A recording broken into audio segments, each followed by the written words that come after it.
Hello friends, இன்றைக்கி 1 year பேபிக்கான meal recipe தான் நம்ம பார்க்க போகிறோம். அரிசி பருப்பு சாதம், வெங்காயம், தக்காளி, பூண்டு, கேரட், கோஸ், முருங்கைக்காய், சுண்டைக்காய், நான் எல்லா வெஜிடபிள்ஸ் எடுத்துருக்கேன். நீங்கள் இருக்கிறத எடுத்துக்கோங்க. ஒரு கடாயில் எண்ணெய் ஊற்றி கடுகு தாளிச்சிட்டு வரமிளகாய், பூண்டு, வெங்காயம் எல்லாத்தையும் போட்டு நல்லா வதக்கணும். வெங்காயம் நல்லா வதங்கினோடனே தக்காளி போட்டு நல்லா வதக்குங்க.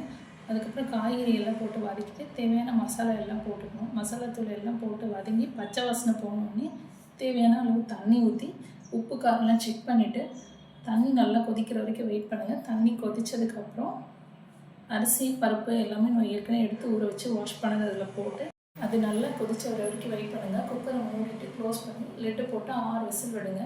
ஆவி அடங்கினதுக்கப்புறம் ஓப்பன் பண்ணி பாருங்கள். இது நல்லா குழிவாக வந்திருக்கு. 1 இயர் பேபிக்கு அப்படியே கையால் மேஷ் பண்ணி ஊட்டி விடலாம். இதே ரெசிபி பெரியவங்களும் செய்யலாம். அரிசி பருப்பு காய்கறி அதோட அளவை மட்டும் மாற்றிட்டு இதே ரெசிபி செஞ்சு பாருங்கள். பிடிச்சிருந்ததுன்னா லைக் பண்ணுங்கள், ஷேர் பண்ணுங்கள், சப்ஸ்கிரைப் பண்ணுங்கள்.